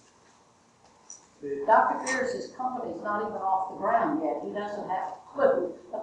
He may be able, his problem is going to be different. He can't do it if he can't get access to the ULR equipment. Dr. Beers would be an interesting person to talk to. Oh, we can have it. And any of the companies at, BioVentures would be interesting to talk to. One thing I picked out there was the cost, that first company. Yeah. First one when we talked, he was drawn Cincinnati or Right. because of the cost. That's correct. We gotta figure that out too. Well, they essentially gave him free space. And that's how they got it. And most of these, the other one, 4,000 square feet, where they had multiple companies, they went and bought secondhand equipment that they shared. Correct. And they came up with that money. That was completely different. And I agree, my only point is, I know there are companies that are working today, and whether it be, again, through BioVentures, Innovate Arkansas, what have you, that are already looking to future space needs. Yes, they are. So that we reduce the speculation. There's going to be speculation in this, because we don't know what will happen tomorrow. But we can reduce that as best we can by understanding what a need is 18 months out and building towards that need so that we become that, just as the Chancellor's slide showed, going from the Genesis incubator to the Innovation Center to this becomes that next stage for some of them. Then I suggest we put together a small committee that's responsible for collecting that information and have it available for the next round. That would be, to me, great. We could shift our focus from land Correct. buildings Exactly. to who's going to occupy it and what are the needs of the How much potential do we tenants. need immediately, and how much do we need down the road? But I'm way off. And we could even say, independent of site selection, you have a site downtown, you have a site in the cities, would that change your decision? Well, I'd take 4,000 square feet if it was downtown, but I'd take 10,000 if it was mid-cities. That would help us understand. Right. At a very rough level. Jennifer, you had a question and Marie wants to comment. Madam Chair, you invited me to comment on the trip if I wanted to, and I know that makes what I'm going to say a little bit off point of where you all are in the discussion. I've got to leave momentarily, and I just wanted to say 2 or 3 things about the trip that have been prompted by what I've heard. I think the trip to those 2 sites was very valuable, and I'm very glad that I had the opportunity to go on them. I learned all sorts of things. But one of my reactions, particularly to St. Louis, was that is so different that if we're not careful, we'll learn the wrong lessons from the places that we visited. I think that's something that we always have to guard against. And in terms of the differences, some of the things I'm referring to is, in the first place, that's in the heart of an old, long-time industrial urban center. There are resources there of a magnitude that simply aren't matched anywhere here. They had 2 great philanthropic groups there, the Danforths, the McDonald's, that put big money into it. I've checked since I sat down in 2012. Washington University had an endowment of $5.2 billion. There is no institution in Arkansas, in fact, if you put them all together, you're not going to have that kind of endowment. So the capacity of the universities, just to take them first of all, is altogether a different order of magnitude. And if we take away from that trip that the universities here are going to have to somehow do what those did, it's not going to happen. They simply don't have the capacity to do it. But one of the things that I think about, and that Dan and Ron will think about when it comes time to rent space in the technology park, is where do I get the rent money?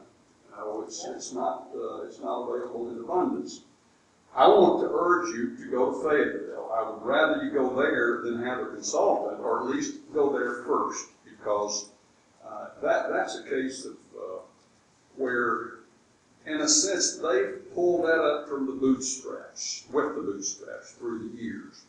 And although we start at a more advantageous place, in part because we've got their experience to learn from, as well as the experience of a whole bunch of other places. But we've got $22 million of public investment that is available that in some ways offsets, you know, the Danforths and the McDonald's and some of the things that you had in St. Louis. But if you use that wisely, I think that it can make some things that are still going to start close to ground zero. You're going to be able to move them more rapidly here than you would have in the absence of that. I think that's an important perspective. I would like to emphasize that in my judgment, the buildings that you build, the first one has got to be a shell building that then you do the specs inside according to what the need is of your emerging companies. ULR folks, the companies that come out of here are going to need wet labs as well as dry labs or dry space. I think that it's a mistake to try to sort those out and say, well, it's got to be one or it's got to be the other. You need to develop whatever your research and your intellectual property lead to, and then that shapes what comes afterwards.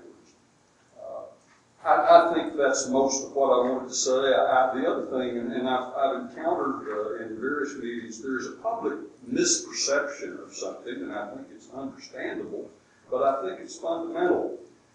Technology parks, research parks, virtually synonymous terms, they are not built for universities. They're built for their communities, for their cities. That's why we've got $22 million of public investment here. That's not for UALR. It's not to build labs for us. It's to build labs for companies that are going to be developing. It's space for them. The university connection is in the early days by occupying some of the space. That's supportive. That generates income that helps fund operations of the technology center. You've got operational costs, and some of the $22 million ought to be sort of set aside and earmarked for operations as well in the early years in particular. But I really want to emphasize that you don't build a technology park for UALR and UAMS. You build it for things that can come from UALR and UAMS. But I mean, that's an important distinction. I don't want folks to think that this is done for the universities and it's a big favor to us. Now, there is benefit for the universities. Let me assure you that, and I've said that back in the campaign. It'll help us recruit faculty. If somebody shows up and they can say, well, here's a clear opportunity for this little company that I've been working on wherever I was before, that I've been trying to get started as a result of my research.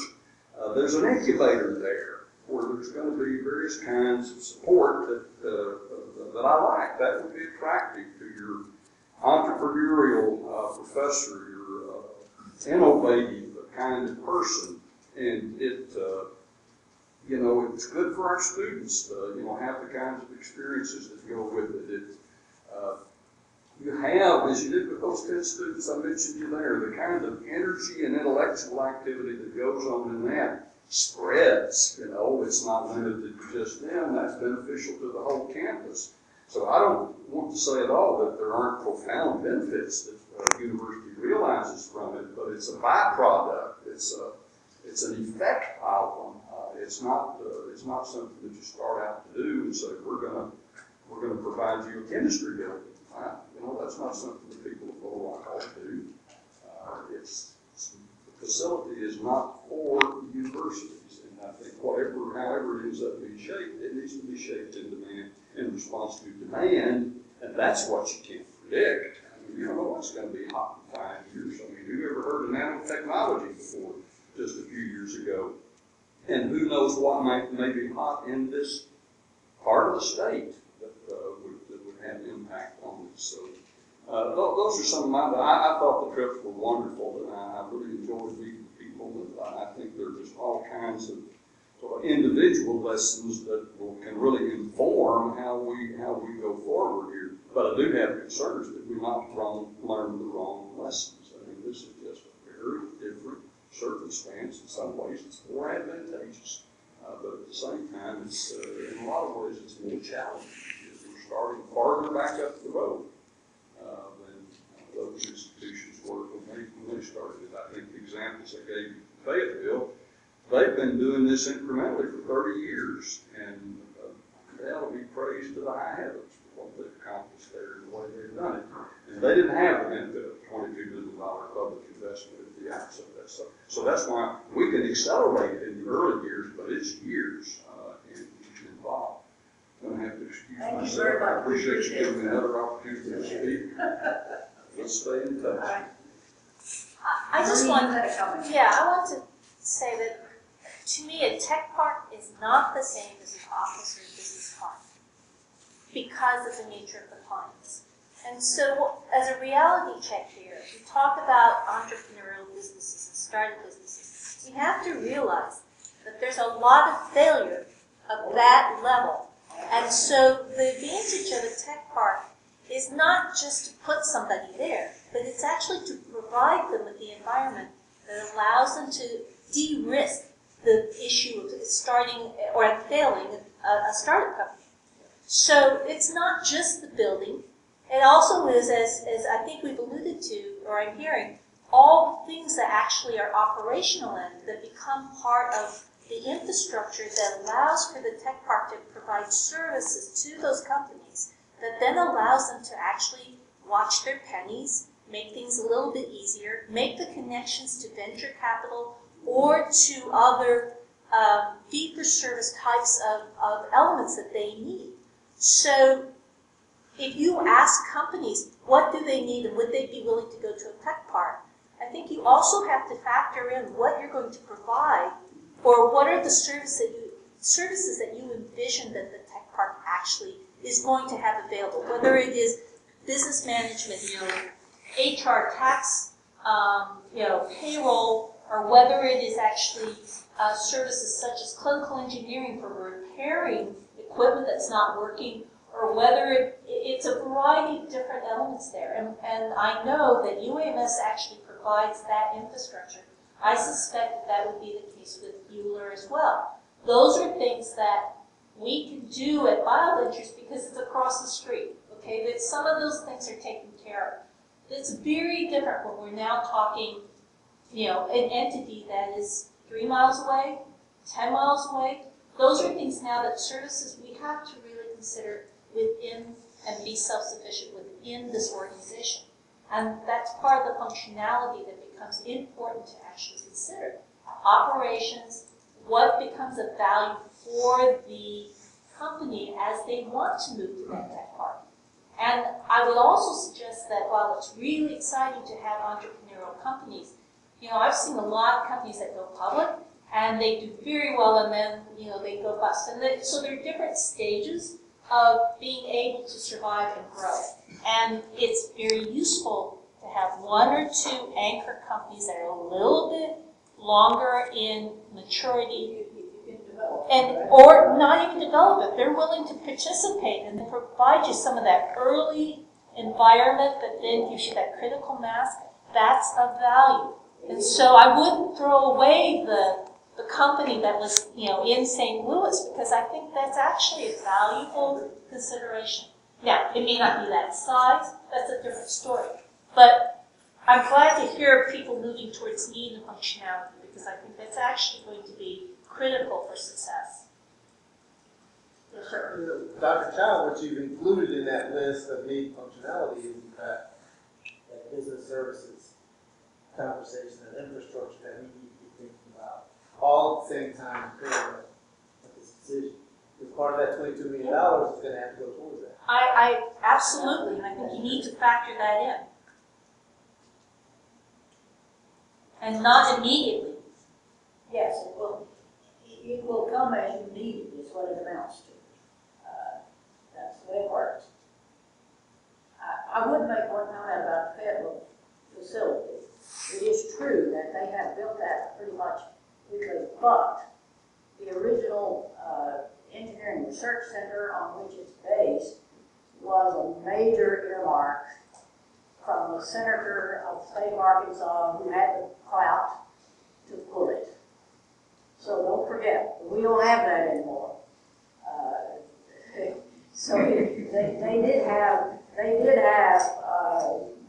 some access to resources that. That's correct, right. And it was significant. It was not $100,000. Madam Chair, I agree that we ought to go debate it as quickly as we possibly can. And I also agree with what Dr. Chow just said, because that was the point I was trying to get to. And I believe it would be helpful to engage those that have done it before and currently doing it elsewhere. That I would like to do.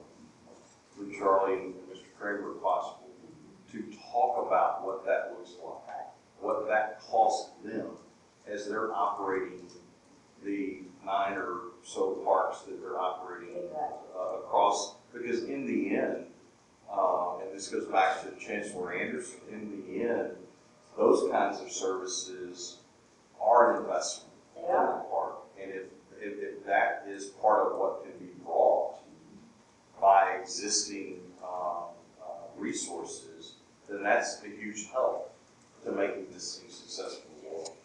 But I think we need help identifying what that looks like. What we need is, right now, is a discussion about how you want to proceed next. We've got to get some specific steps put together as to how we're going to move forward. So the September meeting with respect to the 2 new sites, we'll certainly do that. What else would you like to see at the September meeting? What is the further discussion that you'd like to see at that meeting? We can make a trip to Bethel between now and then if people would like to do that. That's easy to do, and we will have that experience.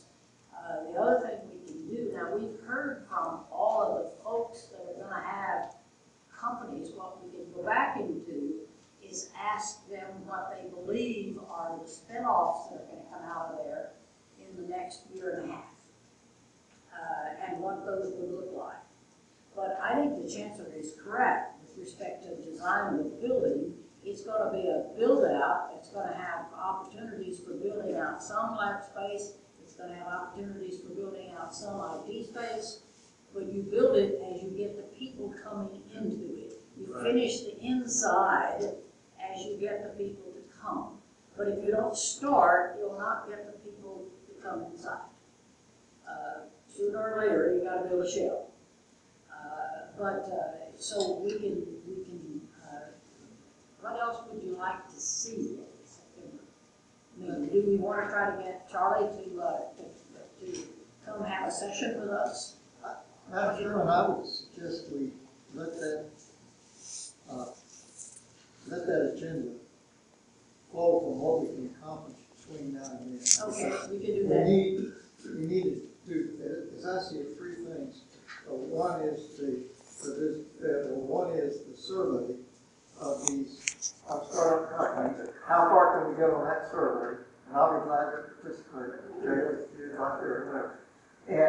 And also, if we can get Charles Dilks and Dan Kramer having a conversation together and giving us some principles, and then determine whether or not one of them needs to be here. We could have conversations. We could actually have a telephone conversation with these guys. Sure.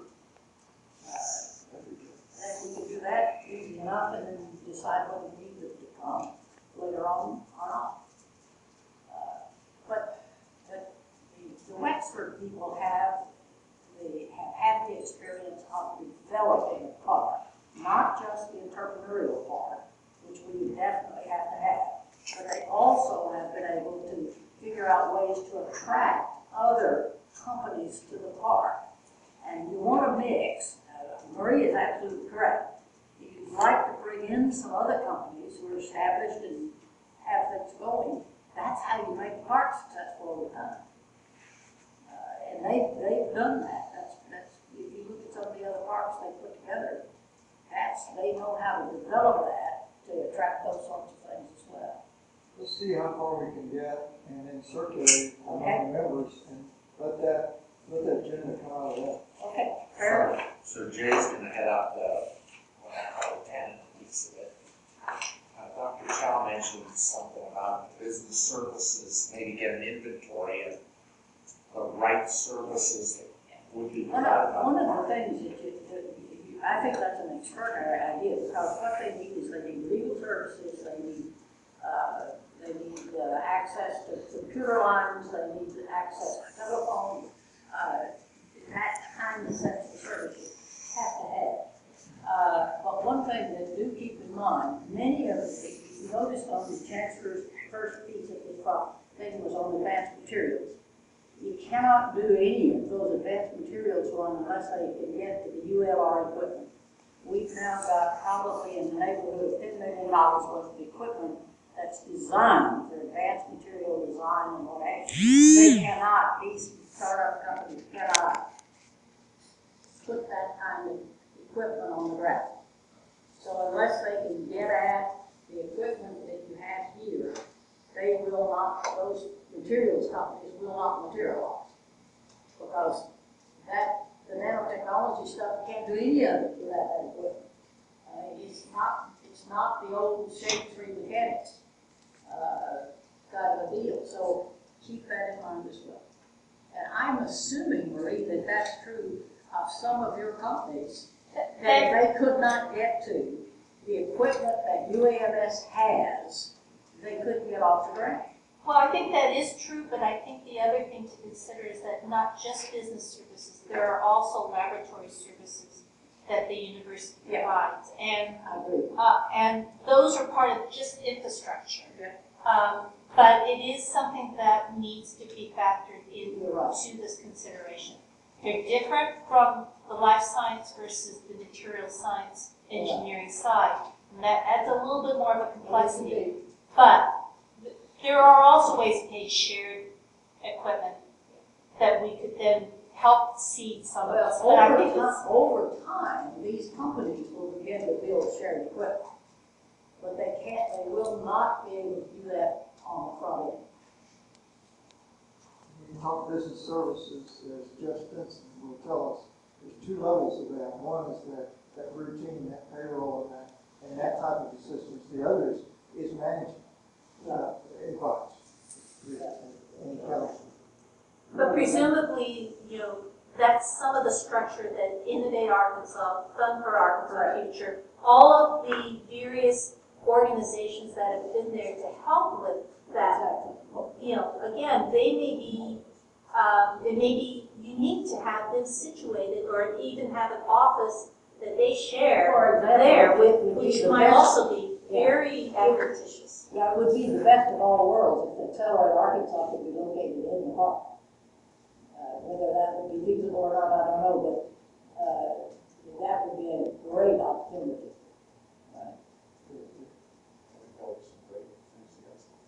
What's that? It would build some great. Oh, it would, yeah, it would indeed. And as you saw from their client list that they're currently working with, it was approximately half life sciences. And half IT. Yep. And so we don't need to reinvent the wheel, we need to catalog what we have. Okay, then I think that what we'll do is that we'll set the agenda, other than the hearing from the 2 minutes, which we will have to do.